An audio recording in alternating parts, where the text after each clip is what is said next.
Welcome to Know His Love Stories, where we listen to the voice of the Father through his children.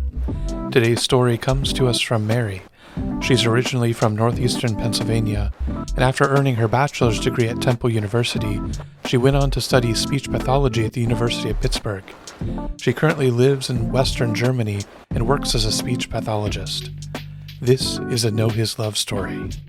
Yeah, it's definitely an ongoing thing for me to really allow this idea that I'm worth not even just enough, but so much to the Lord, to really touch my heart and to believe it and to allow it to transform the way that I live and the way that I see him. I think before I even knew of my worth, I was just receiving a lot of my understanding of what I was worth in general through the ways that, the world told me I was worth something. And personally, for me, I think the most prominent way I was told I was worth something by the world was through achievement, through academic achievement, through professional achievement.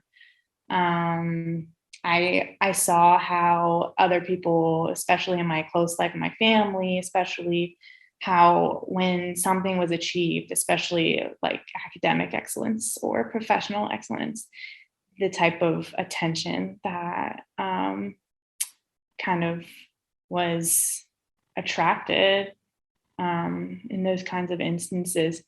And I think without consciously processing that, I just started striving for that type of success, whether that be in hobbies, or especially it started in school, just trying to be on the top, especially academically. I was always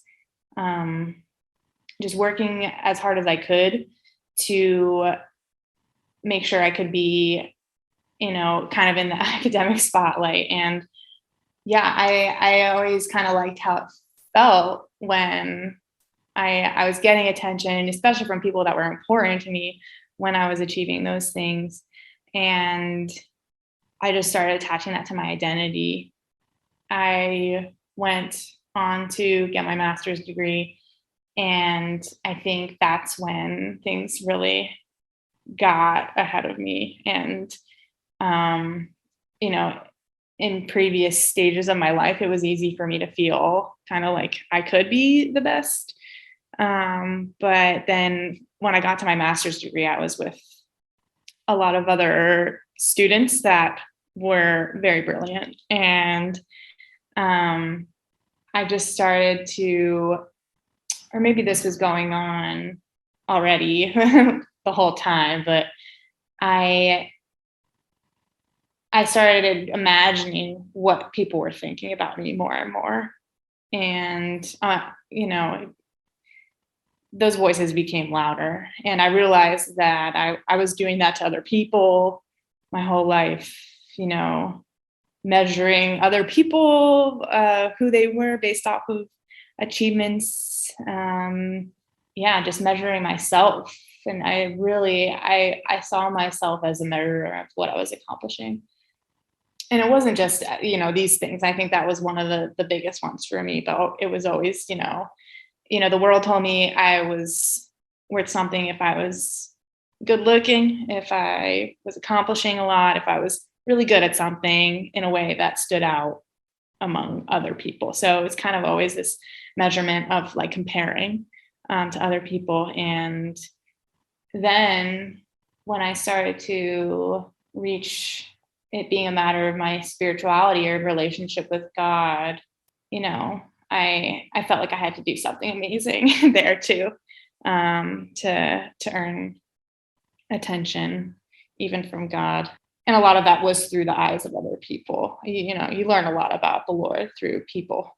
Yeah, I think even there were times where I felt like I had to stand out in Catholic community too. And it wasn't even until later on that I really realized all I had to do was just show up and be myself and not not work for it, just that he would come to me where I was. I still get stuck there to this day. And I imagine that he looks at me and he's just saying, like, you're making yourself so tired and you don't have to be this tired, and that I want you to rest in me and just be you and just rest with me. It's just this knowing that that's me fully alive, and I'm able to see clearly that what he is inviting me to do is so much more magnificent than what I think will end up being this reward of me working so hard.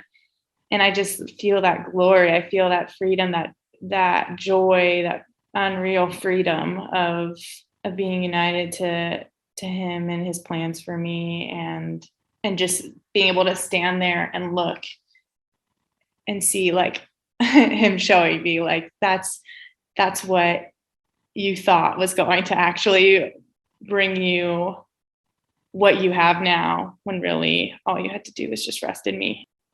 When I moved to Germany, and I had a really hard time sleeping, because I was trying to work off of my own fuel to reach some sort of steady pace and some level of normal in my life, and just peace. I just wanted this peace, and I thought that I could get there on my own. So, but then I would end up, sleepless at night because I was trying to control it all. And when I was out and I saw, like, a baby resting, when I saw a baby fully asleep, like peacefully asleep, I would look at the baby and I would just think to myself, like, oh, you don't know how blessed you are that you can rest in that kind of peace, fully rest, like fully relax. Sometimes I just need to take a step back and tell myself, I don't know how blessed I am, because no matter how old I get, no matter how much I think I need to do everything, to be in control of it all, in control of my own peace, the truth is that I'm still a child to the Lord.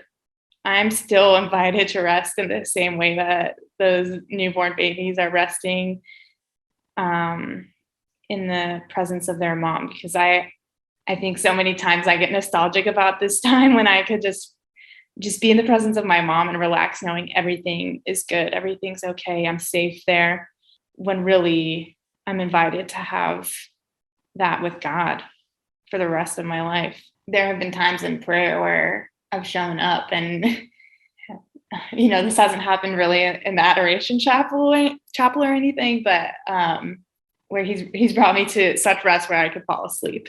That really has said something to me, that I could fall asleep in his presence in prayer. But when I'm trying, all day to do it all for myself, and then I'm going to sleep at night,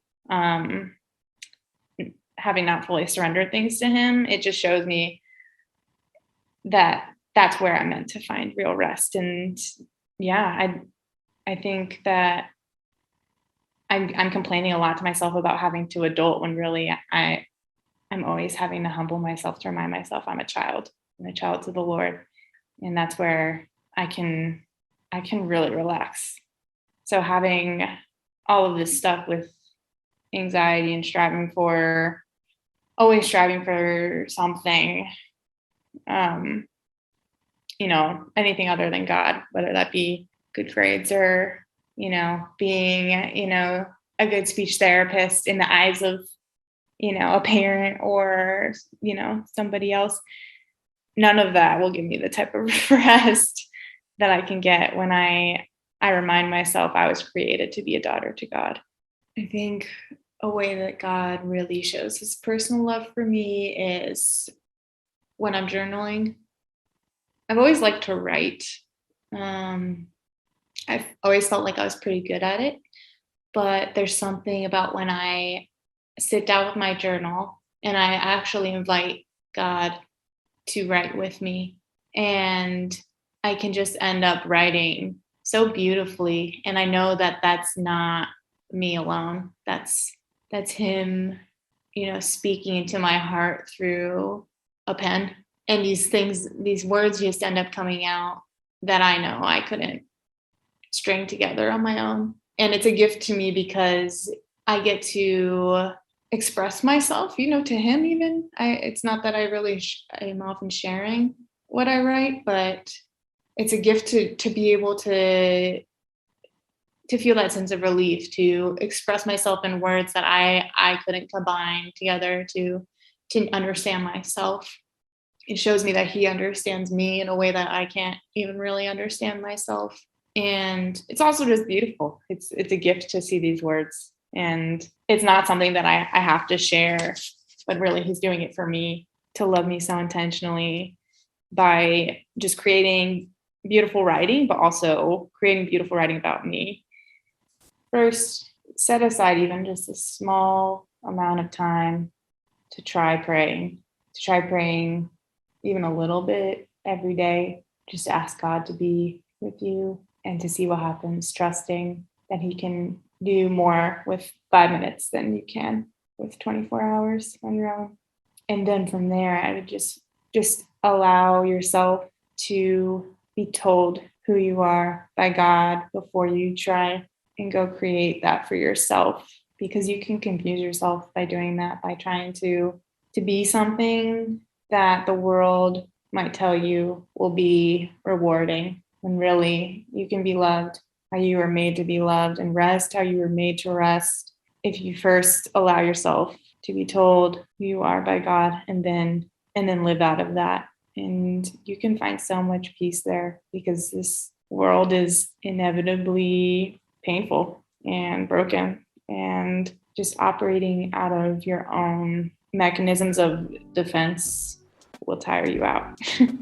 So seek holy defense, and you can find the rest that your heart aches for there. Thank you for listening to Mary's story. I would love to share your story as well. Please connect with us on social media or by clicking on the Join Us link at knowHis.love.